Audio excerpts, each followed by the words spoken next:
Hello electrician, स्वागत है आप सभी का आरवी ट्यूशन क्लासेस के यूट्यूब प्लेटफॉर्म पर। दोस्तों, आज की इस वीडियो में हम ITI first year electrician trade theory का चैप्टर नंबर 1 देखने वाले हैं और चैप्टर नंबर 1 का ये वीडियो नंबर 6 होने वाला है। अगर आपने इससे पहले के वीडियोस को नहीं देखा है तो चैनल पर जाइए, प्लेलिस्ट को ओपन करिए, वहाँ पर आपको सभी लेक्चर्स मिल जाएंगे। तो जो भी लेक्चर्स आपसे मिस हुए हैं तो वहाँ से देखकर आप उन्हें कवर कर सकते हो। तो जैसा कि हमने लास्ट क्लास में क्या पढ़ा था, जो स्टूडेंट्स हमसे रेगुलरली कनेक्ट हैं, रेगुलर पढ़ाई करते हैं, उन्हें पता होगा कि लास्ट क्लास में हमने आर्टिफिशियल रेस्पिरेशन के मेथड्स के बारे में डिस्कस किया था कि कृत्रिम श्वसन की क्या क्या विधियां होती हैं। तो टोटल 4 विधि होती हैं, मैंने आपको लास्ट क्लास में बता दिया था। आज की इस क्लास में हम इस विधि के पहली विधि को हम डिस्कस करने वाले हैं, जो कि है सिल्वेस्टर विधि। इसी को हम नेल्सन विधि भी कहते हैं। तो सिल्वेस्टर विधि की बात करने वाले हैं आज की इस वीडियो में। हम हर एक विधि को अच्छे से समझेंगे जिससे कि ये आप बिल्कुल याद कर पाएँ, क्योंकि ये आपके एग्जाम में आता है ना। तो आप इसे बिल्कुल भी भूल नहीं पाएंगे, इस तरह से हम समझने वाले हैं। तो चलिए दोस्तों, आज की ये शानदार वीडियो शुरू करते हैं। तो सिल्वेस्टर विधि क्या होता है? इस विधि का उपयोग तब करते हैं जब पीड़ित के सीने पर छाले पड़े हों, है ना। अगर कोई पीड़ित व्यक्ति है ना, उसके सीने पर छाले पड़े हैं, तब हम किस विधि का इस्तेमाल करेंगे? सिल्वेस्टर विधि का इस्तेमाल करेंगे। व्यक्ति को पीठ के बल लिटाकर उसकी पीठ के नीचे एक तकिया रखें, है ना। करना क्या है, जो पीड़ित व्यक्ति है उसको आपको पीठ के बल लिटा देना है ना, और उसके पीठ के नीचे आपको तकिए रखना है ना, तकिए रखना है, जिससे उसका सीना ऊपर उठे, है ना। सीना ऊपर उठेगा तो आप श्वास उसे दे पाएंगे, और सिर नीचे रहे, है ना। सीना ऊपर हो और सिर नीचे रहे। अब 2 प्रकार से आप श्वसन दे सकते हो। कैसे देना है? तो 2 तरह से आप श्वास दे सकते हो। प्रथम स्थिति में आपको क्या करना है, देखिए, प्रथम स्थिति में पीड़ित के सिर के पास घुटने के बल बैठ जाएं। आपको करना क्या है, पीड़ित के सिर के पास आपको घुटने के बल बैठ जाना है और अपने दोनों हाथ फैला लें, है ना। अपने दोनों हाथों को फैला लेना है। अब पीड़ित के दोनों हाथों को धीरे धीरे मोड़कर उसके सीने पर लाएं, है ना। उसके सीने की ओर आपको लानी है, उसके दोनों हाथ मोड़कर। तो ये आपकी प्रथम स्थिति है। अगर ये स्थिति नहीं होती तो आपको दूसरी स्थिति अपना लेनी है। दूसरी स्थिति में क्या है, इसके बाद अपने हाथों से पीड़ित के सीने पर दबाव डालें। अपने हाथों से आपको करना क्या है, पीड़ित के सीने पर दबाव डालना है, जिससे कि वह सांस ले सके।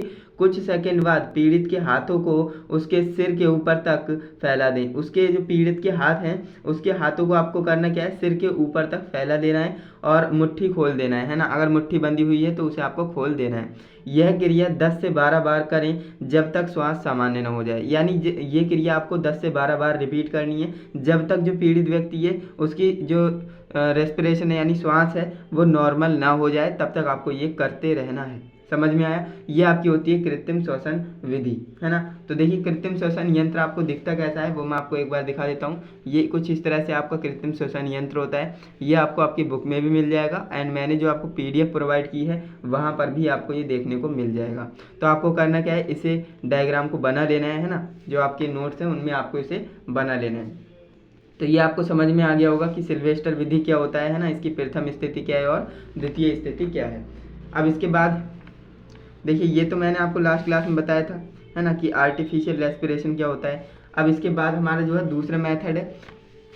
हम हर एक मेथड को हर एक वीडियो में कवर करेंगे, है ना। ज़्यादा बड़ी वीडियो बनाएंगे नहीं। अब इस वीडियो में मैंने आपको एक बार रिपीट करा देता हूँ, क्योंकि हो सकता है काफ़ी स्टूडेंट के समझ में ना आया हो।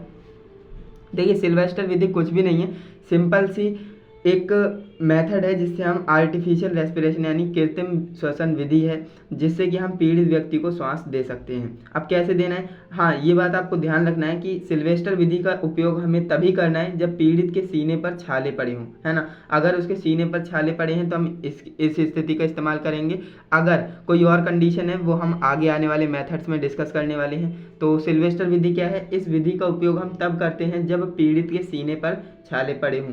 तो व्यक्ति को पीठ के बल लिटा देना है ना। पीठ के बल लिटाएंगे और उसके पीठ के नीचे एक तकिया रख देंगे, जिससे होगा क्या, उसका सीना ऊपर उठ जाएगा और सर नीचे रहेगा, है ना। अब 2 प्रकार से आप श्वास दे सकते हो। पहली स्थिति में आपको करना क्या है, पीड़ित के सिर के पास घुटने के बल बैठ जाना है ना। पीड़ित के सिर के पास आपको घुटने के बल बैठ जाना है और अपने दोनों हाथों को, है ना, अपने दोनों हाथों को फैला लेना है। अब पीड़ित के दोनों हाथों को धीरे धीरे मोड़कर आपको सीने की ओर लाना है ना, सीने की ओर लाना है। इसके बाद आपको क्या करना है, इसके बाद अपने हाथों से पीड़ित के सीने पर दबाव डालना है ना, अपने हाथों से पीड़ित के सीने पर दबाव डालना है। कुछ सेकंड बाद पीड़ित के हाथों को है ना उसके सिर के ऊपर तक फैला देना है ना, अगर मुट्ठी बंद है तो मुट्ठी आपको खोल देना है। इसके बाद यह क्रिया आपको जो है 10 से 12 बार करनी है, जब तक जो पीड़ित व्यक्ति है उसकी श्वास नॉर्मल ना हो जाए तब तक आपको इसे रिपीट करते रहना है, करते रहना है। ओके, तो ये आपकी होती है सिल्वेस्टर विधि। उम्मीद करता हूँ आपको समझ में आ गया होगा, है ना। हर एक वीडियो में हम हर एक मेथड के बारे में समझेंगे, जिससे कि हर एक मेथड पर हम अच्छे से समझ पाएँ। तो सिल्वेस्टर विधि आपको समझ में आ गया होगा। अगर ऐसा है तो वीडियो को लाइक ज़रूर करें, जिससे कि मुझे पता लग पाए कि कितने स्टूडेंट्स को वीडियो समझ में आया है।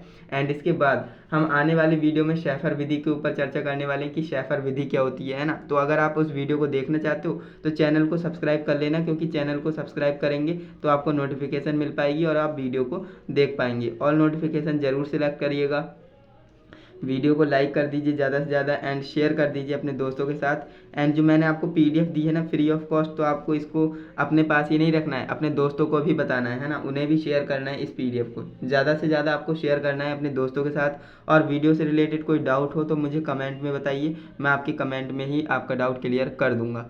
ओके फ्रेंड्स, तो चलिए आज के लिए बस इतना ही। मिलते हैं नेक्स्ट इंटरेस्टिंग इन्फॉर्मेटिव वीडियो के साथ। तब तक के लिए जय हिंद, वंदे मातरम।